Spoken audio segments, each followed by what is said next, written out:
अतीव परम प्रिय सेवक नित्य लीला प्रविष्ट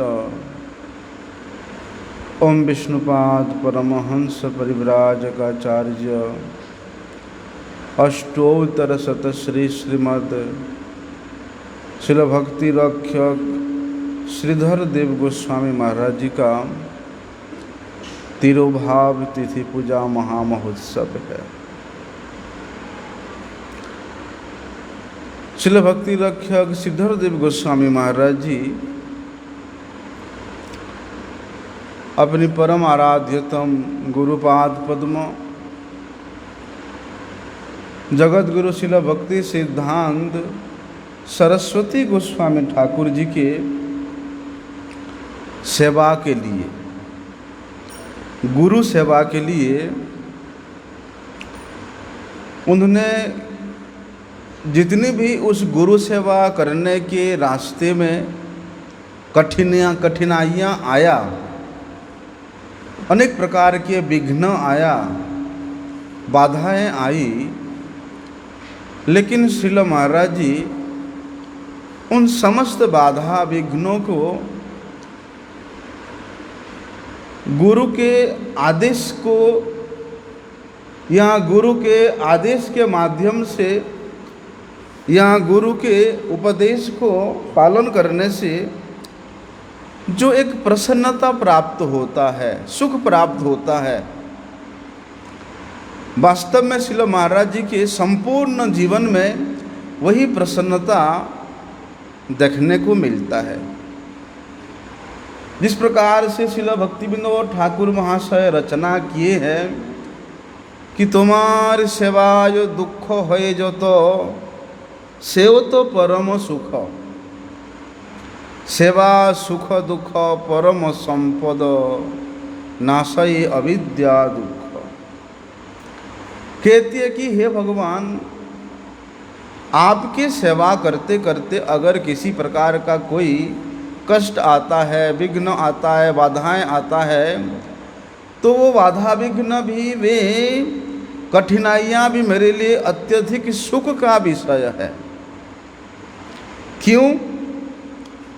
क्योंकि गुरुपाद पद्म का सेवा, भगवत सेवा, ये सेवा में इतना सुख है कि वास्तव में ये सेवा को जिन्होंने निष्कपट रूप से किया है, उन्होंने वो सुख को अनुभव किया है। इसीलिए श्रील महाराज जी, श्रील भक्ति रक्षक श्रीधर देव गोस्वामी महाराज जी ने गुरुगत प्राण होकर के, अर्थात अपने प्राणों को संपूर्ण रूप से उनके गुरुदेव श्रील प्रभुपाद जी के चरणों में समर्पित करके उन्होंने सेवा किया है। इसीलिए समर्पित आत्मा होकर के जब कोई सेवा करता है तो उसमें कितनी भी कठिनाई क्यों ना हो, वो कठिनाई लगता नहीं है। कांटे में चलते हुए भी अगर उनको जाना पड़े तो वे कांटे का चलना भी उनके लिए फूल के जैसा नरम हो जाता है। क्यों?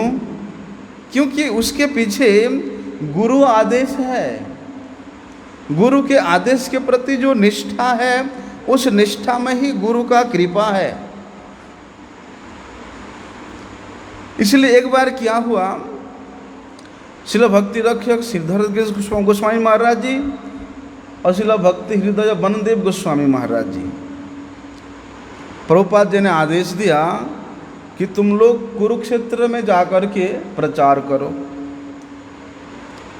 और वहाँ पर सद शिक्षा प्रदर्शनी करने का आयोजन करो। सद शिक्षा प्रदर्शनी क्या है?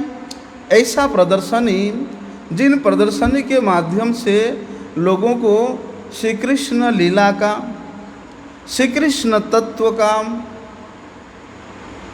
पता लगेगा, जिस प्रदर्शनी को देख करके। तो श्रील प्रभुपाद जी के आदेश को लेकर के श्रील महाराज जी अम्बाला पहुँचे। अभी अम्बाला में पहुँचते पहुँचते संध्या का समय हो गया था। रहने के लिए कोई स्थान नहीं मिला। और महीना था फरवरी का महीना, ठंड का महीना। बोलते दोनों गुरु भाइयों ने, शिल भक्ति रक्षक श्रीधर देव गोस्वामी महाराज जी और शिल भक्ति हृदय बलदेव गोस्वामी महाराज जी, बोलते दोनों गुरु भाइयों ने एक ओवर ब्रिज के नीचे में किसी प्रकार एक दूसरे को आलिंगन करके, जिस प्रकार से सांदीपनि मुनि कृष्ण और बलराम को आदेश दिया था कि तुम लोग वन में जा कर के सूखी लकड़ी लेके आओ, उसके बाद गुरु माता उसे रसोई करेगी। अब वन में तो गए दोनों कृष्ण और सुदामा, लेकिन वहाँ इतना बारिश हुआ, इतना झड़ आया कि वहाँ से वापस आने का कोई सुयोग नहीं मिला। बेचारे दोनों उस पेड़ के नीचे में एक दूसरे चिपक करके किसी प्रकार रात बिताई। तो कृष्ण सुदामा के उस लीला को चिंतन करते हुए दोनों गुरु भाई बोलते उस ओवर ब्रिज के नीचे में ऐसे ही जमीन पे फरवरी के महीना के कठोर ठंड में बोलते उस रात्रि को व्यतीत किया था। और उस घटना को स्मरण करते हुए श्रील महाराज जी अत्यधिक उत्साहित, आनंदित, प्रसन्नता प्राप्त होते थे कि हमने श्रील प्रभुपाद जी के आदेश को पालन करने के लिए कृष्ण सुदामा जैसे लीला को भी स्मरण करने का या उसको अभिनय करने का सुयोग मिला। वास्तव में श्रील महाराज जी का जो सिद्धांतिक पूर्ण मत है, विचार है, वो अतीव विचार करने योग्य विषय वस्तु है। एक बार क्या हुआ, श्रील भक्ति रक्षक श्रीधर देव गोस्वामी महाराज जी और हमारे परम गुरुदेव श्रील भक्ति दैद माधव गोस्वामी महाराज जी, उन्होंने प्रभुपाद जी के आदेश से प्रचार में गए, मद्रास में गए। तो वहाँ पर उन दिनों मद्रास में एक न्यूज़पेपर, डेली न्यूज़पेपर वहाँ पर पब्लिश होता था, उसका नाम था द हिंदूज। तो उस न्यूज़पेपर में, उस समाचार पत्र में क्या होता था, एक अद्वैतवादी और एक द्वैतवादी। अद्वैतवादी जो था वो अपने अद्वैतवादिता से परिपूर्ण मत को वो उसमें प्रिंट कराता था, जिनका नाम था डॉक्टर राधाकृष्णन। और जो द्वैतवादी था उसने द्वैतवाद का, उस अद्वैतवाद को खंडन करते हुए द्वैतवाद का प्रतिष्ठा करने के लिए उसी न्यूज़पेपर में, एक ही न्यूज़पेपर में वे भी नित्य प्रति उसमें प्रिंट कराते थे। उनका नाम था नागराज शर्मा। बोलते ये महीनों तक चला, वो अपने मत को वहाँ स्थापित कर रहे हैं और इधर द्वैतवादी अपना उनके मत को खंडन करके अपना मत को स्थापित कर रहे हैं। अभी लोग भी रोज़ तो पढ़ते हैं न्यूज़पेपर, परेशान है कि एक दूसरे के मत को खंडन कर रहा है, दूसरे उसका मत को खंडन कर रहे, वो अपना मत को स्थापन कर रहा है। तो उस समय वहाँ के जो विशिष्ट व्यक्ति लोग थे, विद्वान गण थे, वे सब लोगों ने उन दोनों को, उन द्वैतवादी विद्वान को और अद्वैतवादी विद्वान को, दोनों को बुला करके कहते हैं कि हम सब के सामने आप दोनों का यहाँ पर वाद विवाद होगा। और उस सभा में सभापति के रूप में बोलते गौड़ीय मठ के तरफ से कोई महात्मा आकर के सभापतित्व करेगा और सभापतित्व करते हुए गौड़ीय मठ का महात्मा दोनों के विचारों को सुनेगा। सुनने के बाद जो मत स्थापित करेगा, जो निर्धारण करेगा, वास्तव में वही विचार ही सबके मानना होगा, सर्वमान्य होगा। अभी वहाँ के जो स्थानीय लोग थे, वैसे भी मद्रास में कट्टर ब्राह्मण संप्रदाय के लोग होते, रामानंदी संप्रदाय के लोग होते हैं, कट्टरता होता है उनमें। उन सब इलाका के लोगों ने क्या किया, शास्त्रार्थ के लिए सब व्यवस्था तो किया और उस धर्म सभा का प्रतिनिधित्व करने के लिए उन्होंने हमारे परम गुरु जी के पास प्रस्ताव भेजा कि इस धर्म सभा में आपके गौड़ीय मठ का ही महात्मा इसमें प्रतिनिधित्व करेगा। अब इसलिए परम गुरुदेव उस पत्र को लेकर के श्रीधर गोस्वामी महाराज जी के पास जाके कहते हैं, महाराज जी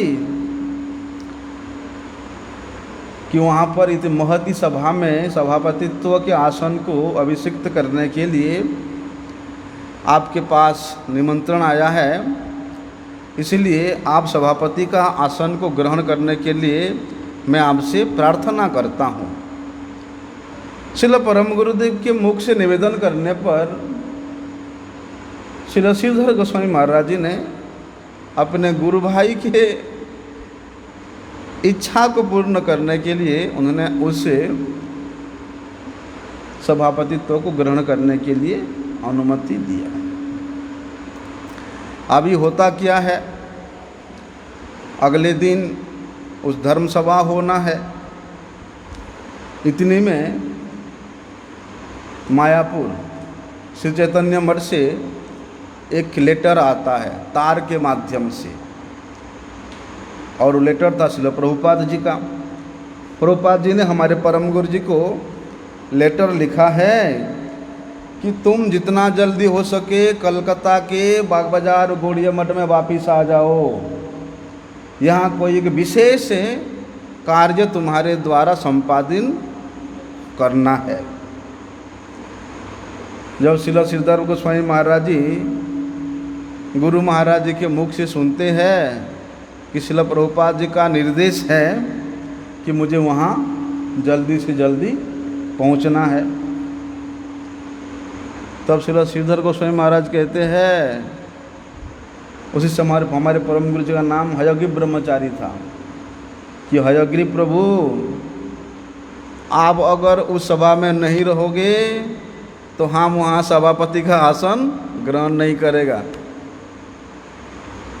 तो श्रील परम गुरु जी कहते हैं कि यद्यपि श्रील प्रभुपाद जी का आदेश है कि मुझे अभी इसी क्षण कलकत्ता पहुंचने का निर्देश है, और मेरा वहां कलकत्ता जाने से श्रील प्रभुपाद जी का प्रसन्नता होगी, फिर भी ये तो गौड़ीय मठ के प्रतिष्ठा का बात है कि यहाँ जो धर्म सभा हो रहा है उस धर्म सभा में प्रतिनिधित्व कौन कर रहा है? प्रभु गौड़ीय मठ के वाले। इसलिए अगर प्रभुपाद जी सुनेंगे कि इस महती सभा में सभापतित्व आसन को लेने के कारण अगर मेरा वहाँ जाने में देरी भी होता है, और प्रभुपाद जी को ये पता चलता है कि इसी कारण से हयग्रीव प्रभु का आना देरी हुआ, तो प्रभुपाद जी उसमें किसी प्रकार का कोई दुख नहीं होंगे, अप्रसन्न नहीं होंगे, वरन वे बात सुन करके वो अत्यधिक प्रसन्न होंगे। श्रील परम गुरु जी कहते हैं कि मेरा ऐसा दृढ़ विश्वास है। अभी दूसरे दिन उस सभा में श्रील श्रीधर गोस्वामी महाराज जी ने सभापति के आसन को स्वीकार करते हुए संभालते हुए कहते हैं, बड़े ही धन्यतापूर्वक कहते हैं श्रीधर गोस्वामी महाराज कि देखिए, यद्यपि मेरा इतना विशाल सभा का सभापति के रूप में उस पद में बैठने का योग्यता नहीं है, फिर भी वैष्णव जनों के समाज में जो सज्जन है उन व्यक्तियों के आदेश को पालन करने के लिए मैंने इस सभापति पद में बैठना स्वीकार किया है।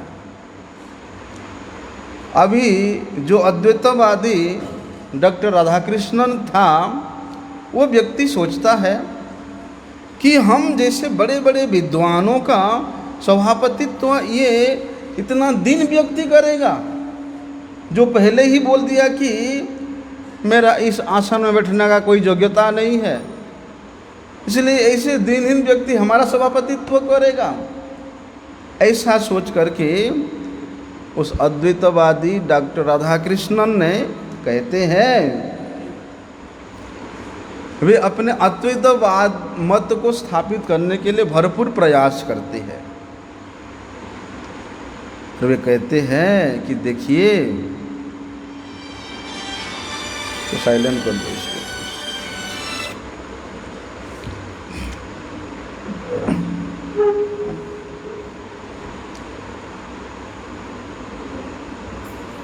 वे अद्वैतवादी अपने मत को स्थापित करने के लिए भरपूर प्रयास करते हैं।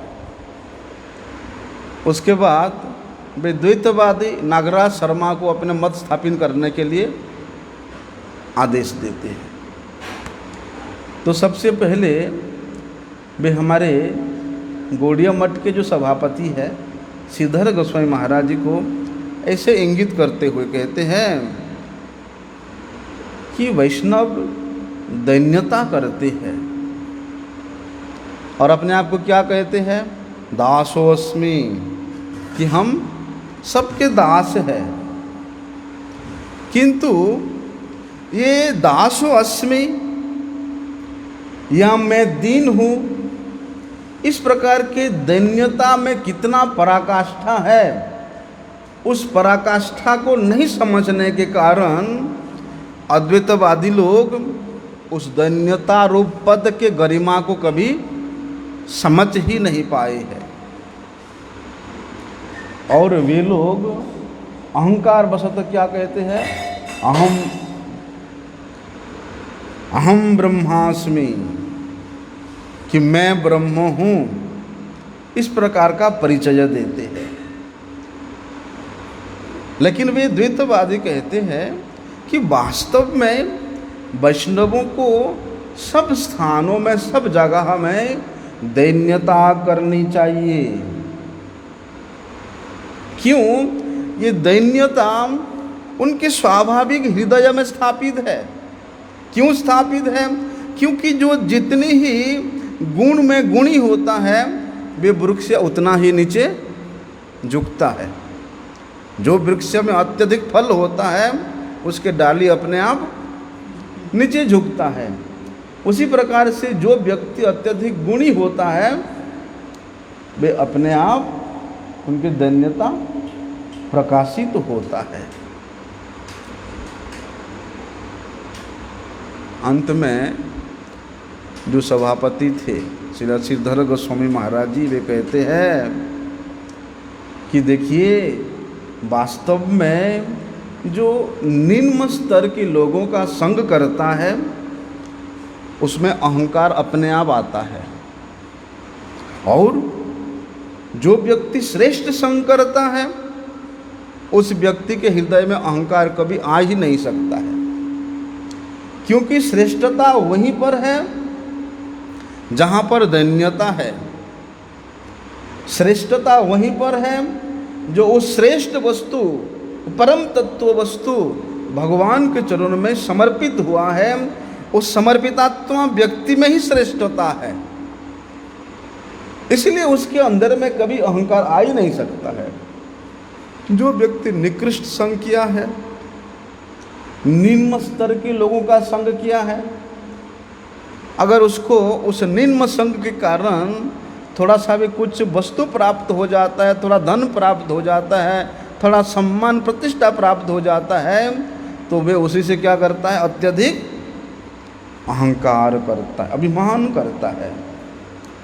लेकिन वास्तव में अगर पिता के समक्ष खड़े होने से पुत्र का, और पुत्र के समक्ष खड़े होने से पिता के रूप में एक परिचय स्वाभाविक होता है कि ये इस पिता का पुत्र है और ये उस पुत्र का पिता है। स्वाभाविक रूप से एक परिचय वहाँ पर आ जाता है।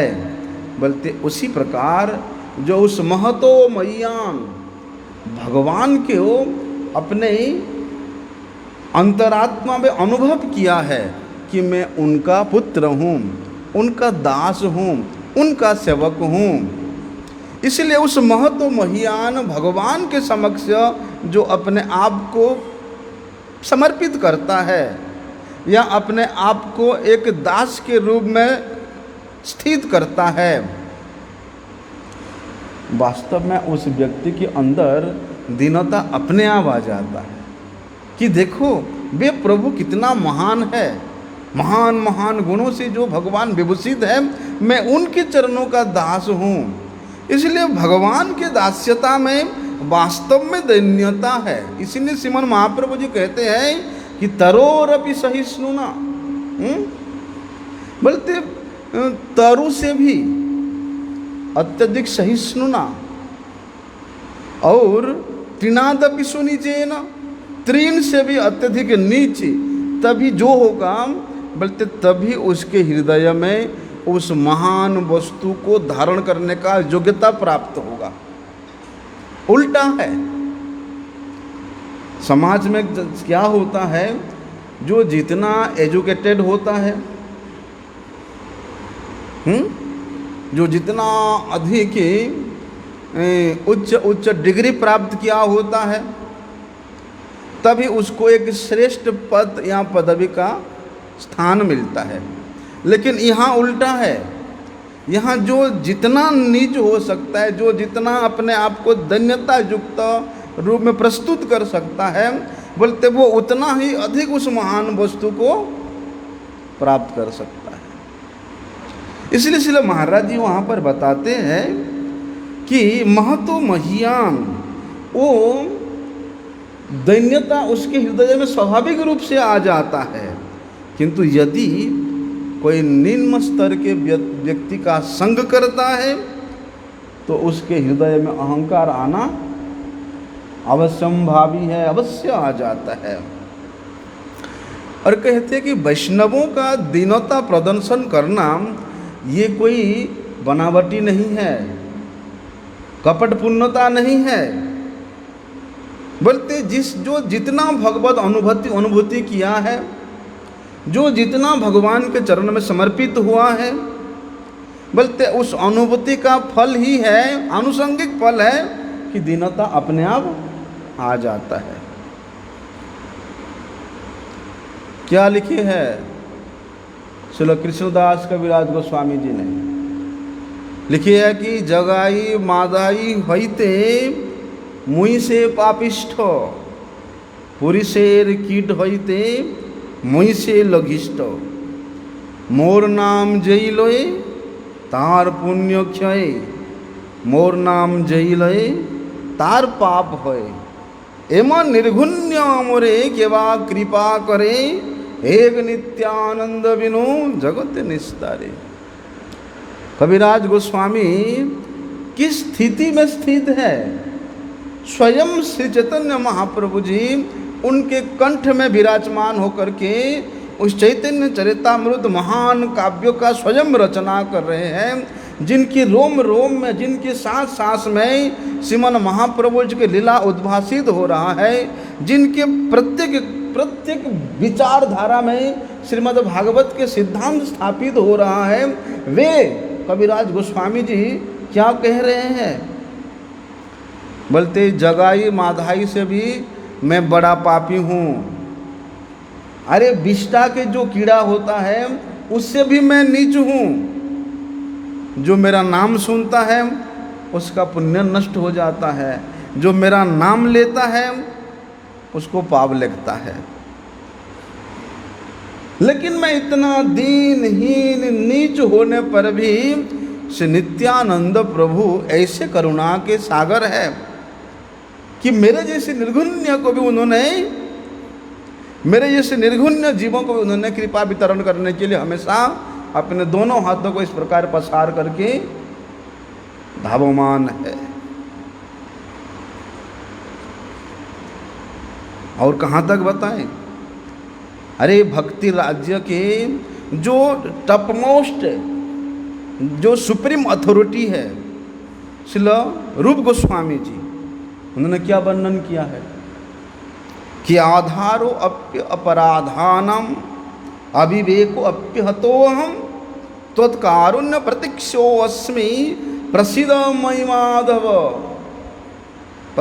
स्तव माला में रूप गोस्वामी जी वर्णन करते हैं कि हे भगवान, यद्यपि मैं अपराधों का आधार स्वरूप हूँ, अपराधों का पात्र हूँ, अविवेकी हूँ, फिर भी मेरी एक ही प्रतीक्षा है, क्या? आपकी करुणा की, आपकी कृपा की। मैं दुष्टात्मा हूँ, पापात्मा हूँ, अनात्मा हूँ, फिर भी आपकी कृपा की प्रतीक्षा ही मेरा एकमात्र जीवन है। इसलिए हे माधव, मयि प्रसीद, मेरे जैसे दीनहीन अविवेकी व्यक्ति के प्रति आप प्रसन्न होइए, कृपा कीजिए। दक्षिण भारत के एक कवि ने, जिनका नाम था श्री माधव सरस्वती, उन्होंने दीनता को लेके बड़े ही सुंदर शब्द का प्रयोग किया है। उन्होंने लिखा है वहाँ पर कि ज्ञान अवलंबकः केचित् कर्म अवलंबकः भयं तु हरिदासानां पादत्राण अवलंबकः। वहाँ पर उन्होंने लिखते हैं कि कोई ज्ञान का अवलंबन कर दे या कोई कर्म का अवलंबन करता है, परंतु हम तो केवल मात्र भगवान श्री हरि के दासों की पादुका मात्र का अवलंबन करते हैं। बल्कि भगवान के दासों के जो पादुका है, उन पादुका का अवलंबन करते हैं। मतलब कितना दैन्यता है। तो इन महापुरुषों की इस प्रकार के जो दैन्योक्ति है, इस दैन्योक्ति को विचार करने से स्पष्ट प्रमाणित होता है कि द्वैतवादी वैष्णवों की तुलना में जो अद्वैतवादी है उनका क्या स्थिति है, उन अद्वैतवादियों का क्या वास्तविक स्थिति है। अद्वैतवादी क्या कहते हैं?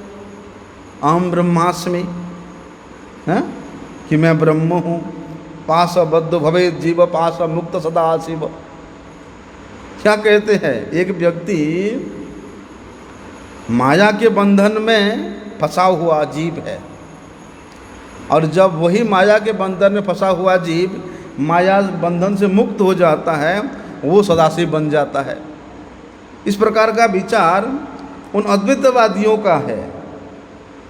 लेकिन द्वैतवादी लोग स्वयं के स्थिति के ऊपर क्या धारणा रखते हैं? कि मद जन्मनः फलमिदं मधुकैटभारे मद प्रार्थनीय मद अनुग्रह एष एव तद्भृत्य भृत्य भृत्य परिचारक भृत्य भृत्य भृत्यस्य भृत्य इति मां स्मरलोकनाथ। वहाँ पर मुकुंद माला स्तोत्र में कहते हैं कि हे भगवान, हे लोकनाथ, हे मधुकैटभारे, हे मधुकैटभ का वध करने वाले भगवान, मत प्रार्थनीय मत अनुग्रह एव, कि आप मेरे प्रति मेरे प्रार्थना से प्रसन्न होकर के मेरे प्रति आप एक कृपा कीजिए। क्या कृपा कीजिए? कि तद्भृत्य भृत्य परिचारक भृत्य भृत्य, मुझे आप अपने दास के दास के दास के दास के सेवक के दास बना लीजिए। उसके रूप में मुझे स्मरण कीजिए। गोपी भर्तृ हो कम पद कमल यो दास अनुदासानुदासानुदास। बोलते हे भगवान, आप मुझे अपना दास नहीं समझ करके अपने दासों के जो सेवक हैं उनके दास के रूप में मुझे आप स्मरण कीजिए। तब जाके मैं समझूंगा कि मेरा जीवन सफल हुआ है।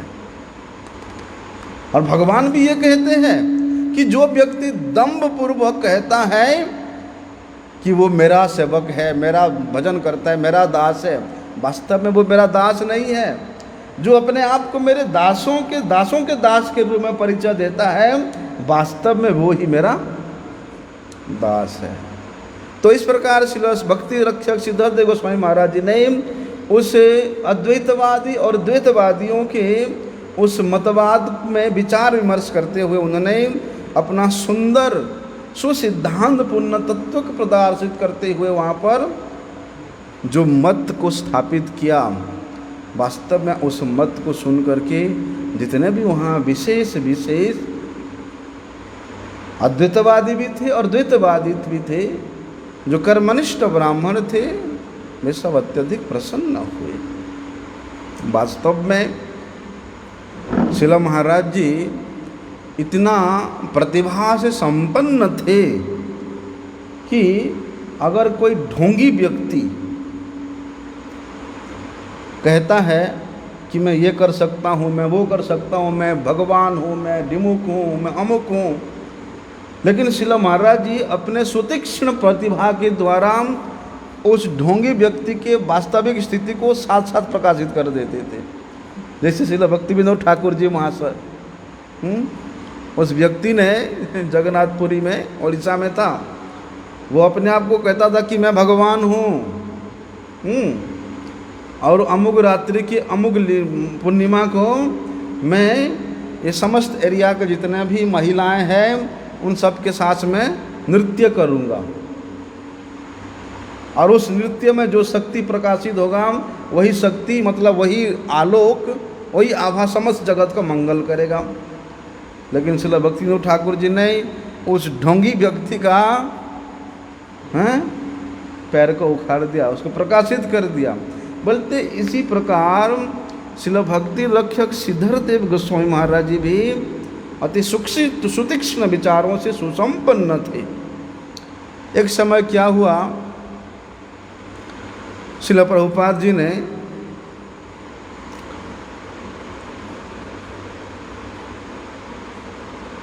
शिला महाराज जी को निर्देश दिया कि तुम उस ब्रह्मचारी को लेकर के श्री स्वाधिकारानंद दास ब्रह्मचारी, जिनका नाम हुआ था श्री कृष्णदास बाबा जी महाराज, उनको लेकर के तुम अम्बाला में जाओ और वहाँ जो भी प्रचार कार्य है उसको तुम संपूर्ण करो। तो शिला महाराज जी अम्बाला में गए और अपने प्रचार कार्य व्यस्त थे। तो उस समय क्या हुआ, अम्बाला रेलवे स्टेशन के जो स्टेशन मास्टर था, अधीक्षक था, उसने अत्यधिक आग्रह करके अनुरोध करके शिला महाराज जी को एक स्थान पे ले गए। किस स्थान पे ले गए, बोलते वहाँ पर एक व्यक्ति था जो अपने आप को भगवान के रूप में प्रचार करता था। साधु ढोंगी था और अपने आप को भगवान के रूप में भी पेश करता था लोगों के सामने। शिला श्रीधर गोस्वामी महाराज जी ने उस स्टेशन मास्टर को समझाया कि देखिए, जिस किसी भी व्यक्ति अपने आप को भगवान के रूप में अपना परिचय देता है या भगवान के भगवत्ता को खंडन करता है, उस व्यक्ति को पाप लगता है। और उस व्यक्ति के साथ वार्तालाप करने वाला व्यक्ति, उस व्यक्ति के संस्पर्श में आने वाला व्यक्ति भी पाप का भागीदारी होता है। इसीलिए इसे जो बेकार व्यक्ति है, ढोंगी व्यक्ति है, जो समाज को कलंकित करने वाले व्यक्ति है, ऐसे लोगों के पास जाकर के अपना समय को नष्ट करना हम नहीं चाहते हैं। फिर भी वे स्टेशन मास्टर अपने उस पर अड़े हुआ था कि नहीं, आप एक बार चलिए, देखिए वो साधु कैसे अपने आप को भगवान बोलता है। और वास्तव में वो स्टेशन मास्टर का उस ढोंगी साधु के प्रति एक श्रद्धा भी था। ऐसा कुछ उसके पास कुछ योग का शक्ति था, थोड़ा मोड़ा कुछ चमत्कार दिखाया होगा एक दो, जिससे लोग समझते थे कि उसको भगवान है।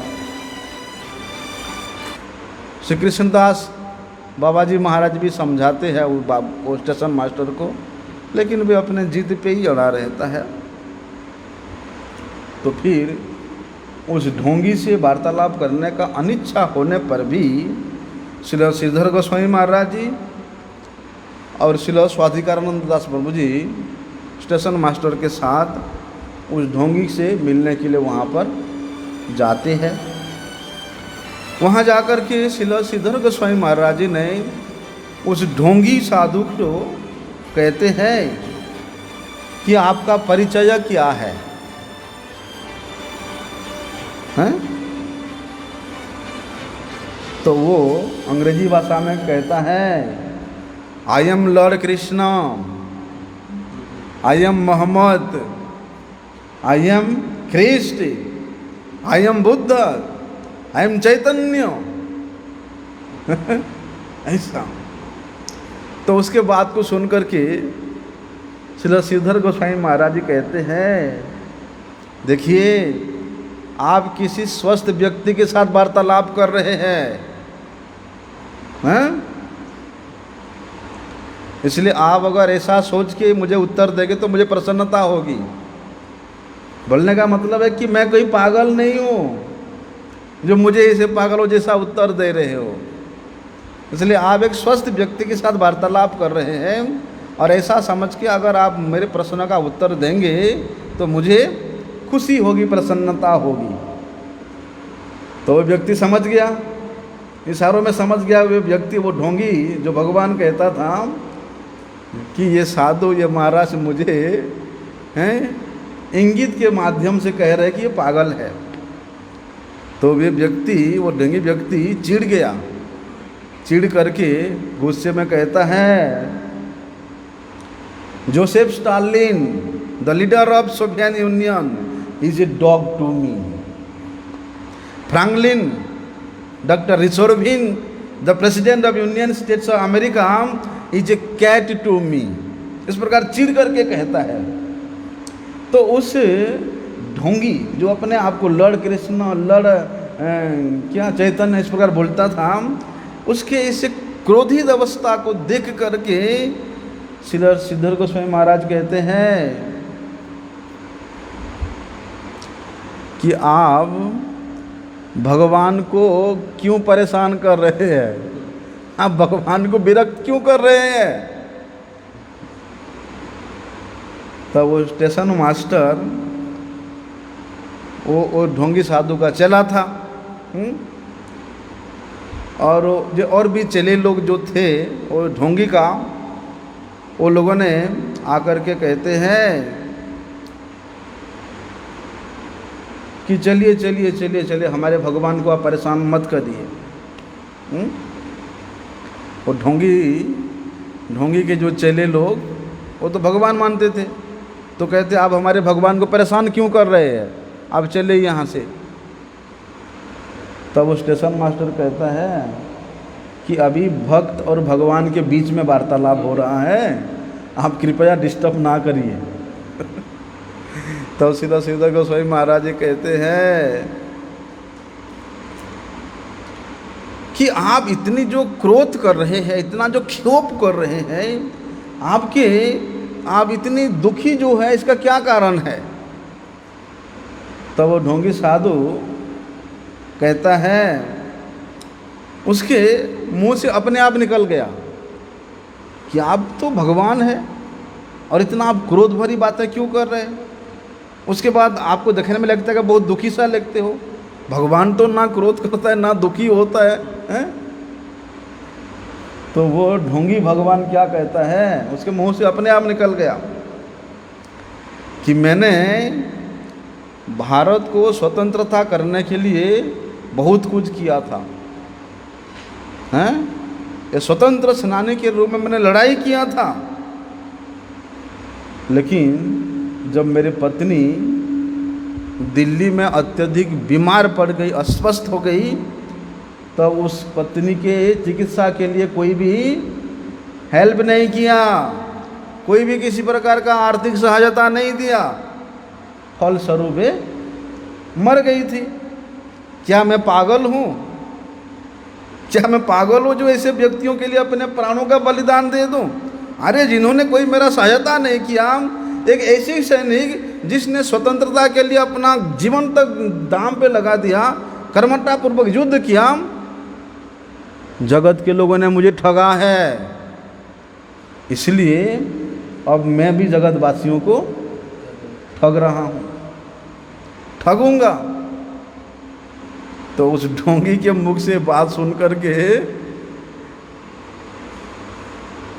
वहाँ पर तो बहुत विशिष्ट विशिष्ट व्यक्ति लोग थे, वे सब के सब वहाँ से उसके प्रति जो श्रद्धा था सबका टूट गया, और जो ढोंगी भगवान बना हुआ था उसको हैं सब लोगों ने छी छी करके वहाँ से, क्योंकि उसका वास्तविक जो स्थिति सामने आ गया। तब श्रील श्रीधर गोस्वामी महाराज भी कहते हैं, किसको? कृष्णदास बाबा जी महाराज से, कि यह पलायते स जीवती, कि इस दुष्ट व्यक्ति के संग से जो पलायन करेगा वास्तव में वह व्यक्ति बच जाएगा, और नहीं तो सब फंस जाएगा, क्योंकि ये दुष्ट है। दुष्ट के संग करेगा तो उसका पतन अवश्यंभावी है। तो इस प्रकार श्रील प्रभुपाद जी के कृपा से सिंचित श्रील भक्ति रक्षक सिद्धदेव गोस्वामी महाराज जी ढोंगी लोगों के ढोंग को भी उन्होंने अपने ये सुतीक्ष्ण विचारों के द्वारा उखाड़ के फेंक देते थे। ऐसा एक बार क्या हुआ, किसी एक विद्वान व्यक्ति ने श्रील श्रीधरदेव गोस्वामी महाराज जी से पूछता है कि महाराज, अनेक लोग श्रीमद् भागवतम को श्रील वेदव्यास जी के द्वारा रचित ग्रंथ के प्रामाणिक ग्रंथ के रूप में नहीं मानते हैं। कुछ लोग हैं नहीं मानते हैं।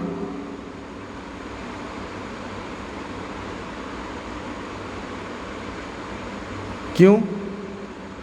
क्योंकि श्रीमद् भागवत में जो भाषा का प्रयोग हुआ है, जो शैली का प्रयोग हुआ है, वो नहीं लगता है कि वेदव्यास जी के द्वारा रचित पुरातन प्राचीन ग्रंथों के बीच शैली में आता है। तो प्राचीन भाषा शैली में नहीं होने के कारण मन में उस ग्रंथ को, श्रीमद् भागवत को अध्ययन करने के लिए, सुनने के लिए जो एक कौतूहल होना चाहिए, श्रद्धा होना चाहिए, उत्साह होना चाहिए, वो नहीं होता है। इसलिए आप कृपा करके बताइए कि जो रियल में जो श्रीमद् भागवतम है, जो वास्तविक श्रीमद् भागवतम है, वो कब रचना हुआ था। वो विद्वान व्यक्ति इस प्रकार श्रील श्रीधर गोस्वामी महाराज जी के पास आकर के जिज्ञासा करते हैं। श्रील श्रीधर गोस्वामी महाराज ने उस विद्वान व्यक्ति के ऐसे प्रश्न को सुन करके बोलते बड़े ही अद्भुतपूर्व उत्तर देते हैं। कहते हैं, हाँ हाँ, श्रीमद् भागवतम का रचना तो कल ही संपूर्ण हुआ है। आप इसको क्या कह रहे हो, बड़े नया है, पुरातन नहीं है, इसलिए हाँ कल ही संपूर्ण हुआ है श्रीमद् भागवत का रचना। श्रील महाराज जी ने बड़े नम्रता पूर्वक उस विद्वान व्यक्ति से पूछते हैं, क्या प्राचीन होने से ही किसी वस्तु का गुरुत्व या उसका मूल्य अधिक होता है? पुरातन होने से ही होता है? हा? क्या किसी नई वस्तु का कोई गुरुत्व नहीं है? उसका कोई अधिक गुणवत्ता नहीं है?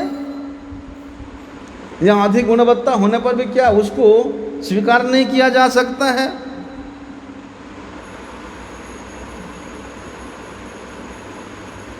तो वहाँ श्रील महाराज जी एक सिद्धांत स्थापना करते हैं कि श्रीमद् भागवतम ये हरि भक्ति से संबंधित ग्रंथों और उपनिषदों के मंथन द्वारा जो माखन है, नवनीत है, सर्व वेद इतिहासानाम सारम सारम समुद्रितम श्रीमद् भागवतम शास्त्रम कलौ किरेण भाषितम। बोलते समस्त वेद इतिहास उपनिषद को मंथन करके उसमें से जो माखन स्वरूप निकला है वे सर्वोत्तम माखन स्वरूप है श्रीमद् भागवत महापुराण। दूसरे ग्रंथों की रचना करने का जो काल है, जो समय है, वो चाहे नया हो चाहे पुराना हो, हैं, उस ग्रंथ से उसकी उत्तमता का, उसकी श्रेष्ठता का स्थिति कोई संबंध नहीं रहता है।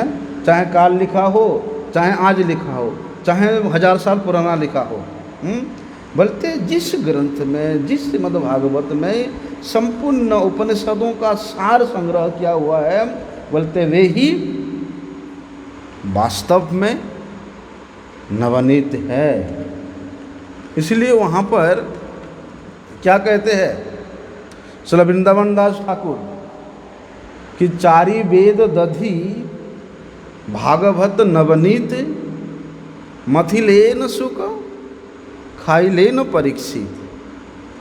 बोलते 4 वेदों को, ये 4 वेद दही समान है। दही को मंथन करने से क्या होता है? मक्खन निकलता है। तो इन 4 वेदों को मंथन करने से श्रीमद् भागवतम रूप नवनीत प्रकट हुआ है। और बोलते हैं श्री सुखदेव गोस्वामी जी उस दधि का मंथन करके जो नवनीत उसमें से प्राप्त हुआ, उसको श्री परीक्षित महाराज को उन्होंने पान कराया। तो वहाँ पर श्री श्रीधर देव गोस्वामी महाराज जी ने उस विद्वान व्यक्ति के इस प्रकार शंकायुक्त प्रश्न के उत्तर का निष्कर्ष निकालते हुए कहा कि किसी नया वस्तु के चाकचक्य को देख करके, उसके उत्तमता को देख सुन करके, उसके वास्तविक जो गुणवत्ता है उसको परखने में, उसके वास्तविक गुणवत्ता को विचार करने में अगर किसी का संशय होता है और उस संशय के कारण उसमें अगर वे अवहेलना करता है तो उसी से उसका महान मूर्खता प्रदर्शित होता है, हैं?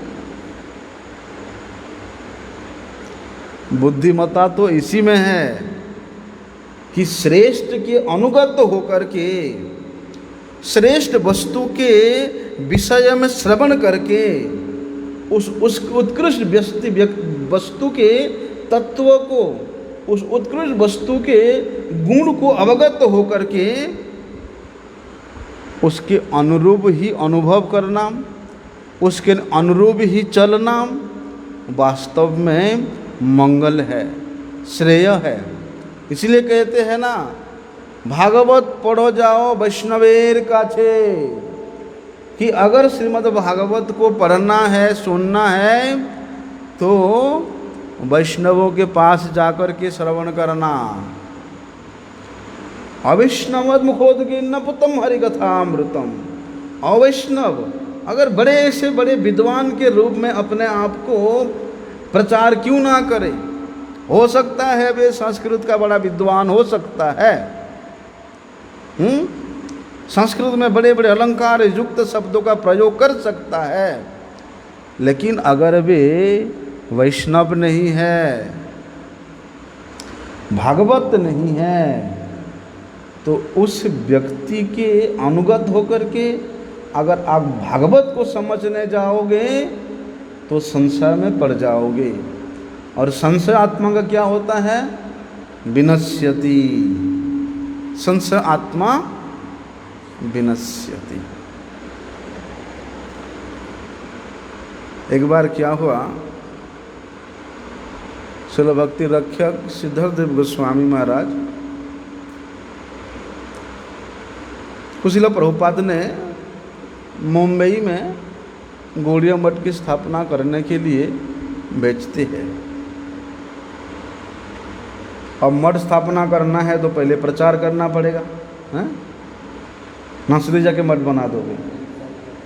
तो श्रील श्रीधर गोस्वामी महाराज जी ने वहाँ पर प्रचार करने के लिए गए तो वहाँ पर क्या था, इस स्वतंत्र भारत का एक एडवोकेट था, एडवोकेट जनरल था,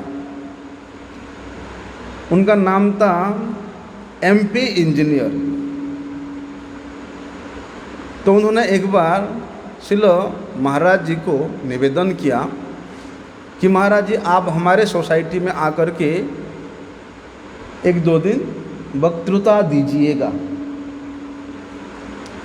तो उस सभा में उन्होंने और वक्ताओं को अभी निमंत्रण दिया था, इसलिए वहाँ पर सभी को 15-15 मिनट बोलने के लिए समय मिला था। श्री श्रीधर गोस्वामी महाराज जी का जब बोलने का नंबर आया,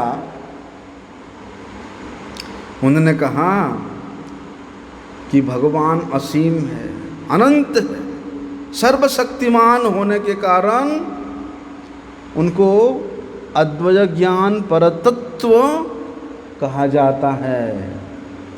इसलिए उस अद्वैत ज्ञान परतत्व वस्तु को ना तो कोई किसी प्रकार के प्रयास से जान सकता है और ना ही कोई दूसरे किसी मनुष्य के विषय में, ना कोई दूसरे किसी मनुष्य उस अद्वैत तत्व परतत्व वस्तु के विषय में कुछ जना सकता है। नायम आत्मा प्रवचन न लभ्यो न मेधया न बहुन श्रुतेन। बोलते वो अद्वैत तत्व परमात्म वस्तु वे तर्क के द्वारा, मेधा के द्वारा, पांडित्य के द्वारा कभी भी नहीं जान सकता, नहीं जाना जा सकता। अभी श्री श्रीधर गोस्वामी महाराज जी इतना बोलते ही उनका 15 मिनट का समय दिया हुआ था, वो समाप्त हो गया। उसके बाद जो आयोजन करने वाला वो एडवोकेट था, एमपी इंजीनियर, उसने खड़े होकर के कहता है कि जब कोई भगवान को नहीं जान सकता, कोई जना नहीं सकता, तब आप लोग संसार छोड़कर सन्यासी बनकर भगवान को प्राप्त करने के लिए क्यों इतना प्रयत्न कर रहे हैं? जब उस भगवान जो असीम है, अनंत है, सर्वशक्तिमान है, अद्वैत ज्ञान पर तत्व वस्तु है, उनको कोई जान नहीं सकता, कोई जना नहीं सकता, तो फिर उसको जानने के लिए आप इस प्रकार घर बार लेकर के संन्यास ले क्यों डोल रहे हो? तब श्री श्रीधर गोस्वामी महाराज जी कहते हैं,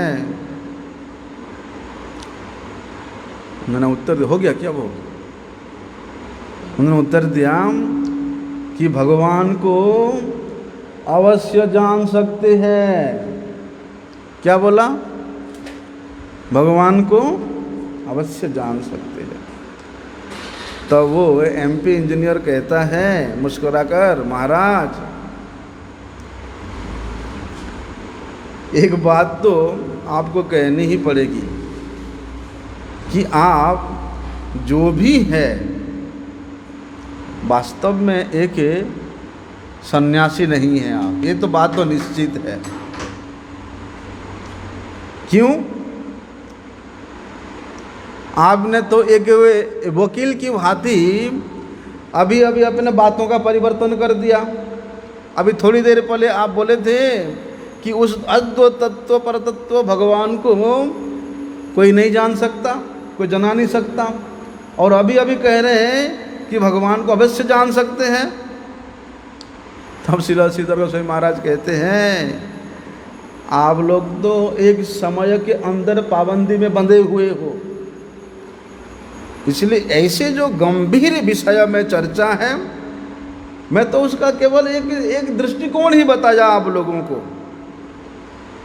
इसका एक अन्य दृष्टिकोण भी है, लेकिन उसको बतलाने के लिए अब मुझे समझ ही नहीं मिला। आप लोगों ने जो समय निर्दिष्ट किया था, उसका एक दृष्टिकोण बताते ही समय का जो समाप्ति हो गया, तो मैं कैसे निर्धारण कर सकता हूँ? तब श्रीधर महाराज कहते हैं, श्रीधर महाराज जी को इंजीनियर कहते हैं, ठीक है, जब आप एक गंभीर विषय को इतना सुंदर रूप से बतलाना प्रारंभ किया है, इसलिए आप और 15 मिनट ले लो और कृपा करके आप इस विषय को पूर्ण करके बतलाओ।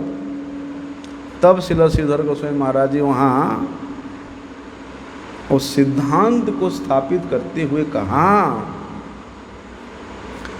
कि यद्यपि एक और शास्त्र कहते हैं कि भगवान अनंत है, असीम है, अद्भुत ज्ञान परतत्व होने के कारण उनको कोई नहीं जान सकता, कोई उनको जना नहीं सकता, किंतु दूसरी ओर शास्त्र कहते हैं कि उस अनंत असीम परम शक्तिमान सर्वशक्तिमान अद्वैतत्व परतत्व यदि स्वयं को ना जनाए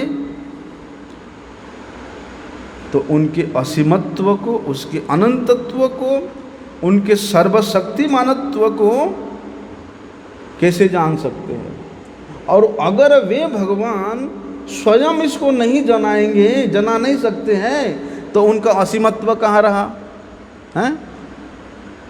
भाई वे तो सर्वशक्तिमान है, तो स्वयं के तत्व को अगर वे नहीं जना सकते तो उनके सर्वशक्तिमत्ता कहाँ रहा, उनके असीमत्व अनंतत्व कहाँ रहा। यमैवैश्य ब्रूते तेन लभ्यस्तस्यैव आत्मा विवृणुते तनु स्वाम। बोलने का मतलब ही है कि अपने स्वयं के प्रयास से, स्वयं के विद्या से, स्वयं के साधना से उस अद्वैत तत्व भगवान को कोई नहीं जान सकता। भगवान स्वयं अपने परम प्रिय जनों के प्रति कृपा परवश स्वेच्छा से जनाते हैं। किस प्रकार से जनाते हैं? आचार्यम माम विजानियात नावमन्येत कर्हिचित। बोलते मैं स्वयं आचार्य के रूप में, गुरु के रूप में इस जगत में प्रकट होकर के मेरे स्वयं के उस तत्व को जनाता हूँ। अतः श्री कृष्ण नामादि न भवेद ग्राह्यम इंद्रिये सेवन मुखे ही जीवादो स्वयमेव स्फुरत्यद। बोलते भगवान श्री कृष्ण के नाम रूप गुण लीला इस प्राकृतिक इंद्रियों के द्वारा कभी भी नहीं ग्रहण किया जा सकता है। जब जीवों के हृदय में भगवान श्री कृष्ण के सेवा के प्रति एक लोभ जागृत होता है, वासना का उदित होता है भगवान के सेवा करने के प्रति, बोलते उस समय भगवान के नाम रूप स्वयं इस इंद्रियों के द्वारा, इस जीवा के द्वारा स्वयं स्फुरित होते हैं। बोलते वही इंजीनियर, एमपी इंजीनियर हैं, उसने श्रील महाराज जी के इस प्रकार सुसिद्धांत पूर्ण गहन विचार को सुन करके उसके हृदय में एक गंभीर प्रभाव पड़ा। और कहते हैं जब श्रील प्रभुपाद जी ने